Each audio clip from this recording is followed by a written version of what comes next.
उसकी रिक्वेस्ट की है, उसकी इंक्वायरी की है। तो ये एक बिजनेस लेटर लिखने का एग्जाम्पल है। सेम इसी तरीके से बिजनेस लेटर्स को कई प्रकार से लिखा जा सकता है, डिपेंड करता है कि क्वेश्चन किस प्रकार का है और वो किस प्रकार की डिटेल की इंफॉर्मेशन मांग रहा है या क्या पूछ रहा है।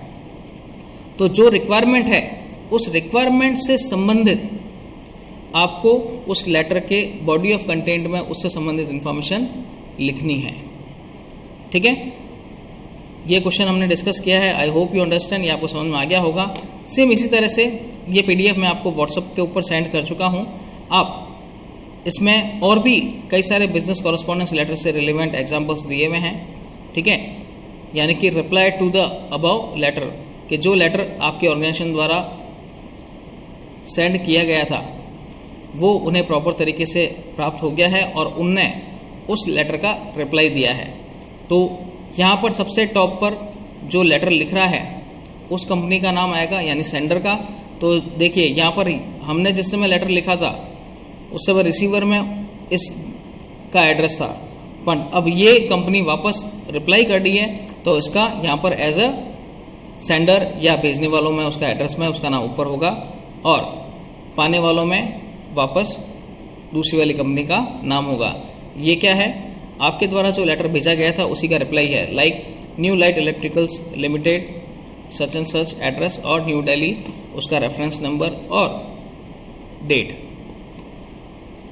ये रिसीवर का address to the manager such and such Kamla Nehru Nagar Delhi, subject catalogue and price list. हमने क्या मांगी थी इससे पहले वाले लेटर में कि जो जो आपके इलेक्ट्रॉनिक अप्लायंसेज या होम प्रोडक्ट्स आप बनाते हैं उनका कैटलॉग और प्राइस लिस्ट वगैरह हमारे को सेंड करें। ये तो हमने लेटर लिखा था प्रीवियसली और उसी का रिप्लाई किया है उस कंपनी ने। और सब्जेक्ट में क्या लिखा है, कैटलॉग एंड प्राइस लिस्ट। इस के बाद greeting words, dear sir thanks a lot for your letter of 10 February, के आपके लेटर जो है उसके लिए बहुत बहुत धन्यवाद। वो लेटर में 10 फरवरी को मिला था।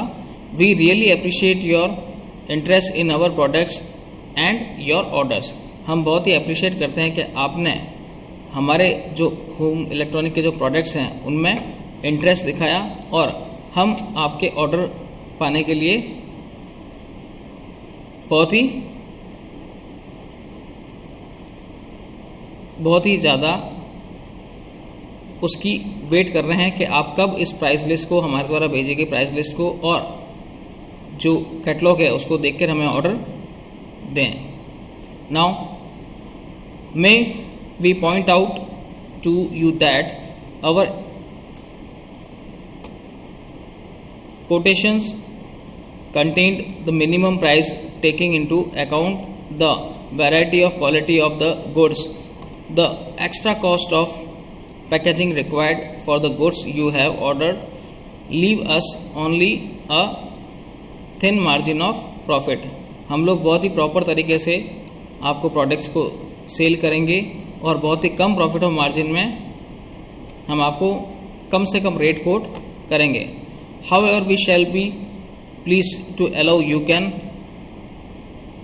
additional 5% discount if your order place more than 1 lakh। हम लोग आपको अलग से 5% का डिस्काउंट भी देंगे कि मगर वो डिस्काउंट कब देंगे कि अगर आपके द्वारा दिया जाने वाला ऑर्डर 1 लाख रुपए से ज़्यादा होगा। We wait for your order. अब यहाँ पर उन्होंने लिख दिया कि हम आपके ऑर्डर के लिए इंतज़ार करेंगे कि आप हमें कब ऑर्डर दें। इसमें एनक्लोजर यानी कि इस लेटर के साथ में उन्होंने क्या एनक्लोज करके दिया, प्रोडक्ट का कैटलॉग और उसकी प्राइस लिस्ट और योर्स फेथफुली, उस कंपनी का जो भी साइनिंग अथॉरिटी है उसका साइन, उसकी डेजिग्नेशन। तो ये क्या था, ये उसी लेटर का रिप्लाई था। तो डिपेंड करता है कि क्वेश्चन में क्या पूछा गया है, उससे रिलेवेंट क्या कंटेंट आपको लिखना है, वो सभी आप अपने हिसाब से उस लेटर के अकॉर्डिंग ही उसके कंटेंट को लिखेंगे। I hope you understand how to write a business correspondence letter. Thank you.